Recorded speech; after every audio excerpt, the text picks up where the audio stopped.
Women over 60. These 10 things will make you look and feel older than you are. Have you ever looked in the mirror and felt shocked by the person staring back at you?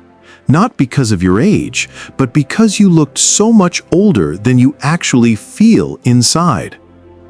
Have you wondered why some women your age seem to radiate youth and vitality, while others appear decades older than their years? Welcome to Wise Advice for Elderly. So grateful to have you here. Today, I invite you to examine 10 subtle habits and mindsets that can add years to your appearance and decades to your spirit. Not so you can chase youth desperately, but so you can age with the grace, vitality, and authentic radiance you deserve. In today's reflection, we'll explore how certain patterns of thinking and being can either lift us up or weigh us down, making us appear and feel far older than the vibrant souls we truly are. Before we begin this journey of conscious aging, please take a moment to click the like button, subscribe to Wise Advice for Elderly, and turn on the notification bell so you never miss a single insight on living vibrantly in the years that matter most. Thing number 1. Carrying the weight of old grudges. The first thing that ages us beyond our years is the invisible burden of unresolved resentment. Those old hurts we carry like heavy stones in our hearts, weighing down our spirits and etching lines of bitterness into our faces.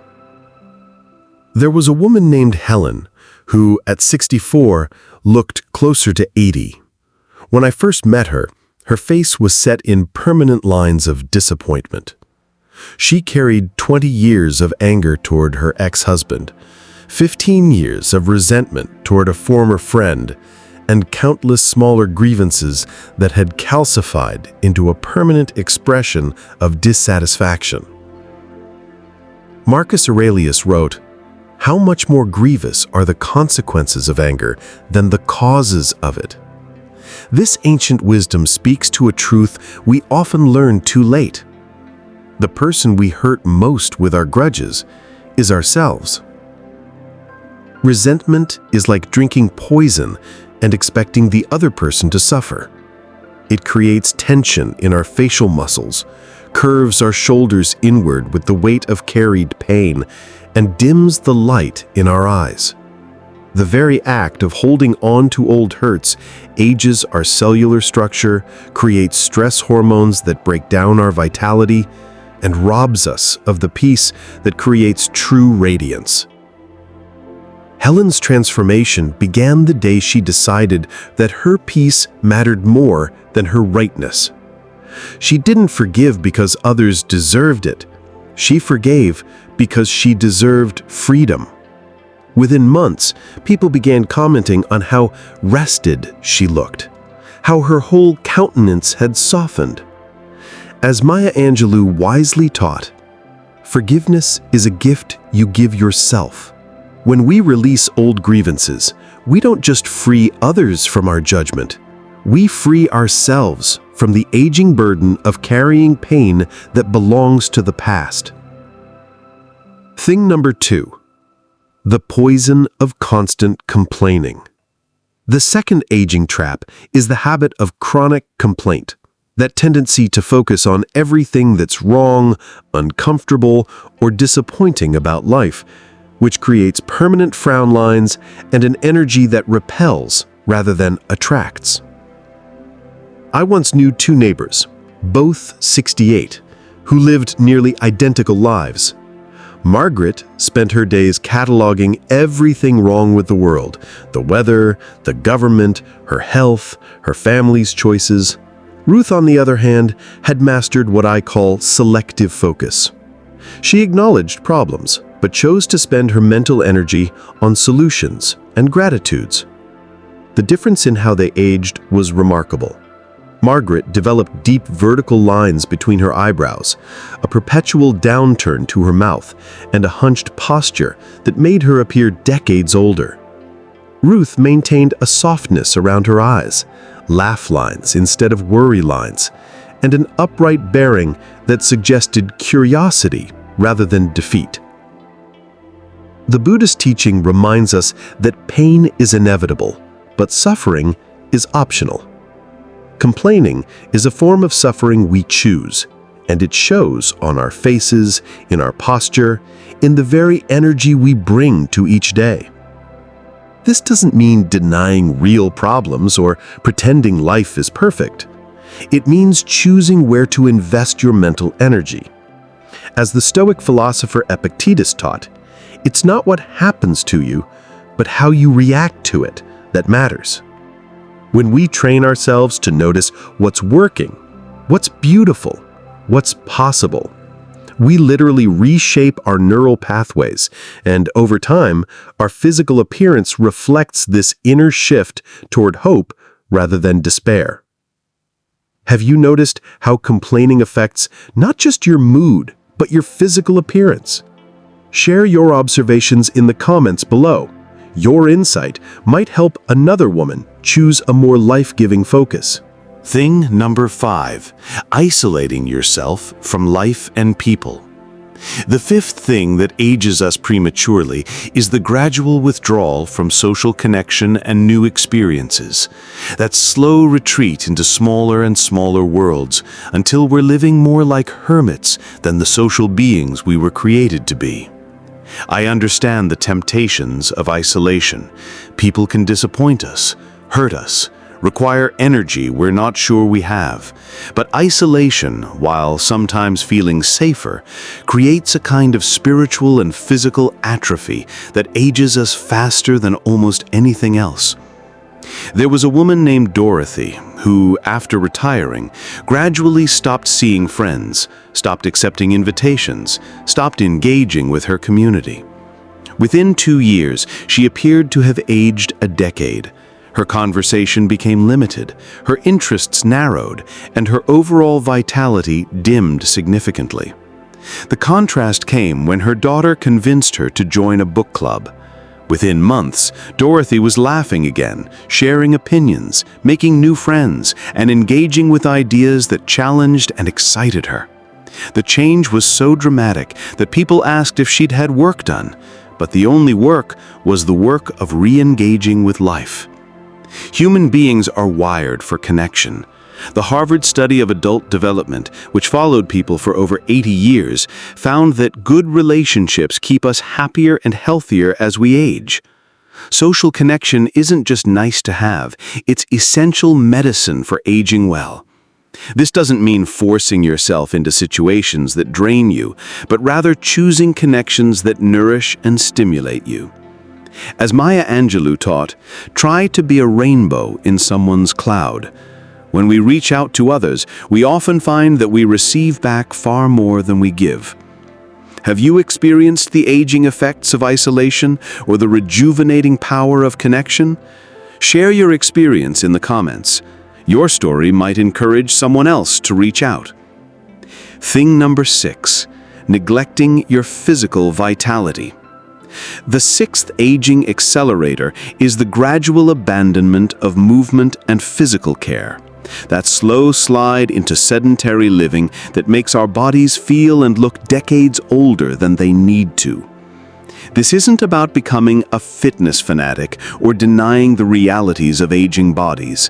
It's about understanding that movement is medicine, that our bodies were designed to be used, and that the phrase "use it or lose it" becomes more true with each passing year.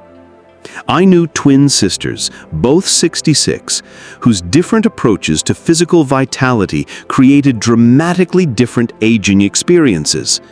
Janet adopted a "I'm too old for that" mentality and gradually stopped all physical activity beyond necessary tasks.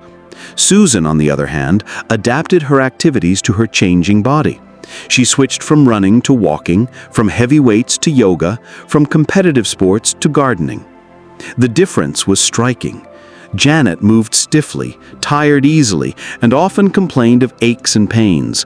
Susan moved with fluidity, had energy for activities she enjoyed, and rarely mentioned physical discomfort. They were genetically identical, but aged very differently because of their relationship with movement. The goal isn't to recapture your 20-year-old body, but to honor the body you have now by keeping it as strong, flexible, and vibrant as possible. This might mean daily walks, gentle stretching, dancing in your living room, or gardening, whatever brings you joy while keeping you moving. As the ancient Greek physician Hippocrates taught, walking is man's best medicine. In our case, movement of any kind becomes increasingly precious medicine for maintaining not just physical health, but mental clarity and emotional well-being. Thing number 7, developing what I call life scarcity thinking. That belief that our best days are behind us, that opportunities are limited, that adventure and growth are for younger people only. This mindset shows up in phrases like, "At my age, I shouldn't," or "It's too late for me to," or "I'm too old to start something new." These thoughts don't just limit our actions, they literally age our faces, our posture, our entire energy field. I remember meeting a woman named Barbara at a community college art class. She was 73 and had just enrolled in her first painting course. When other students expressed surprise at her age, she laughed and said, "I realized I could spend the next 20 years thinking I'm too old to learn something new, or I could spend them actually learning. The years will pass either way." The Roman philosopher Seneca wrote, "It is not that we have a short time to live, but that we waste much of it."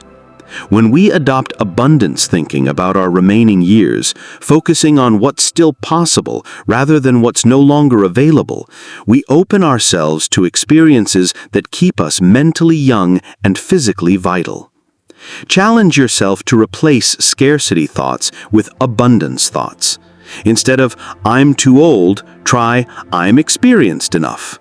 Instead of "It's too late," try "It's the perfect time." This isn't denial of aging realities, but recognition of aging possibilities. Age gives us certain advantages: wisdom to choose better, freedom from others' opinions, clarity about what truly matters, and often the resources to pursue long-delayed dreams. These are gifts that only come with time. Thing number 8, losing curiosity and wonder. The 8th aging accelerator is the death of curiosity, that gradual loss of interest in learning new things, exploring new ideas, or maintaining wonder about the world around us. Curiosity keeps our minds flexible, our eyes bright, our conversation interesting, and our spirits young. When we stop asking questions, stop wondering what if, stop being interested in growth and discovery, we begin a kind of spiritual aging that shows up physically as dullness, mental rigidity, and disengagement from life. I once knew a librarian named Margaret, who at 78 was one of the most youthful people I'd ever met. Her secret? She never stopped being curious. She read voraciously, asked thoughtful questions, traveled to new places in her mind, even when her body couldn't travel physically, and approached each day wondering what she might learn. Einstein understood this when he said, "The important thing is not to stop questioning. Curiosity has its own reason for existing." This curiosity isn't just intellectual luxury, it's anti-aging medicine for the soul. Each day, cultivate what I call beginner's mind. Approach something as if seeing it for the first time. This might mean really noticing the changing light in your living room, asking someone a question you've never thought to ask, or reading about a topic you've never explored. The Zen teaching says, in the beginner's mind, there are many possibilities, but in the expert's mind, there are few. Keep your mind full of possibilities, regardless of your age. Thing number 9, carrying yourself like you're apologizing for existing. The 9th thing that ages us prematurely is developing what I call apologetic body language, that gradual shrinking of our physical presence as if we're sorry for taking up space in the world. This shows up as hunched shoulders, downcast eyes, hesitant movements, and a general energy that suggests we believe we're in the way rather than rightfully present. This physical diminishment doesn't just make us look older, it makes us feel older, less capable, less worthy of attention and respect.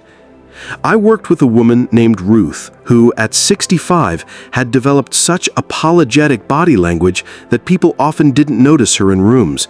She spoke quietly, moved hesitantly, and seemed to be trying to make herself invisible. The transformation began when she decided to reclaim her right to occupy space with dignity. The change started with her posture. Shoulders back, chin up, making eye contact when she spoke. Then her voice grew stronger, her movements more intentional, her entire presence more authoritative. People began to respond to her differently because she was presenting herself differently.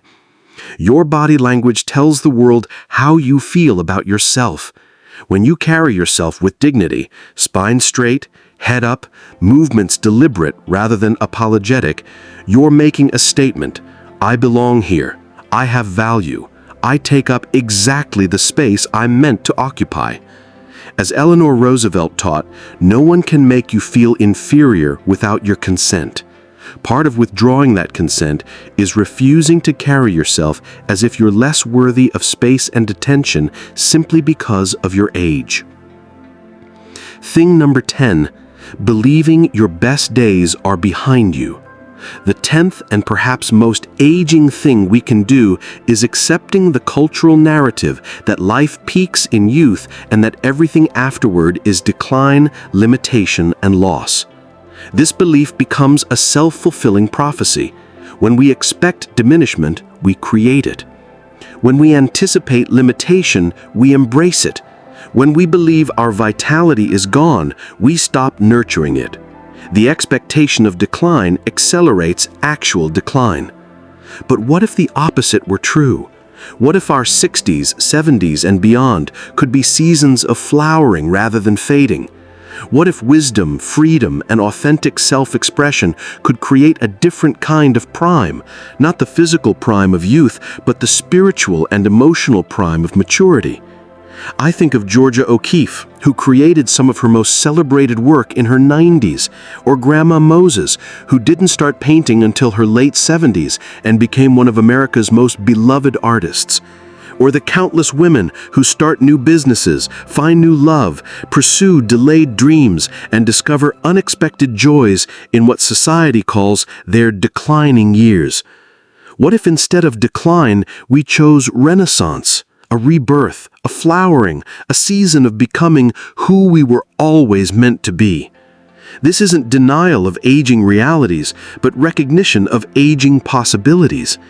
As Maya Angelou said in her later years, my mission in life is not merely to survive, but to thrive, and to do so with some passion, some compassion, some humor, and some style. This thriving is available at any age for those who choose to claim it. These 10 things that age us prematurely are all choices. Choices of attitude, behavior, and belief that we make moment by moment, day by day. The beautiful truth is that because they are choices, they can be changed. You don't have to transform everything at once. Choose one area that resonates most strongly with you. Maybe it's releasing an old grudge that's been weighing on your heart. Maybe it's adding more movement to your day. Maybe it's dressing with more intention and self-love. The key is consciousness, becoming aware of patterns that no longer serve you, and gently, persistently choosing differently. Age will bring changes to our bodies and our lives, but how we age, with grace or bitterness, vitality or resignation, curiosity or closed-mindedness, remains largely within our control. Here's what I've learned from observing women who age beautifully versus those who seem to age prematurely. The difference isn't in their genes, their resources, or their circumstances. It's in their relationship with life itself. Those who remain youthful in spirit, regardless of their chronological age, share certain qualities. They stay curious. They maintain connections. They move their bodies with love rather than neglect. They dress with intention. They live in the present. They believe in their continuing possibilities, and they carry themselves with the dignity of women who know their worth. As the poet Rumi taught, let yourself be silently drawn by the strange pull of what you really love. It will not lead you astray. What we can love at any age is life itself, in all its complexity, challenge, and continuing beauty. As we journey through our later decades, we face a fundamental choice. We can age with resistance, resentment, and resignation, or we can age with grace, curiosity, and continuing growth. The external signs of aging are inevitable, but the internal experience of aging remains largely within our power to shape. These 10 things that make us look and feel older than we are, from carrying grudges to believing our best days are behind us, are not sentence we must serve. They are patterns we can recognize, understand, and gently transform. If today's message resonated with you, if you recognized yourself in any of these aging accelerators and felt inspired to choose differently, then we are walking the same path, the path of conscious aging, of choosing vitality over resignation, growth over stagnation, hope over despair. Dear friends, if this reflection spoke to your soul and inspired you to age with more intention and joy, please support this sacred space by clicking like, subscribe, and turning on the notification bell so wise advice for elderly can continue being a source of inspiration for women who refuse to let age diminish their light. Thank you for staying until the end and for having the courage to examine patterns that may no longer serve your highest good. Wishing you the wisdom to age with grace, the courage to keep growing, and the joy that comes from knowing that your best chapters may still be ahead of you. We'll see you in the next empowering reflection.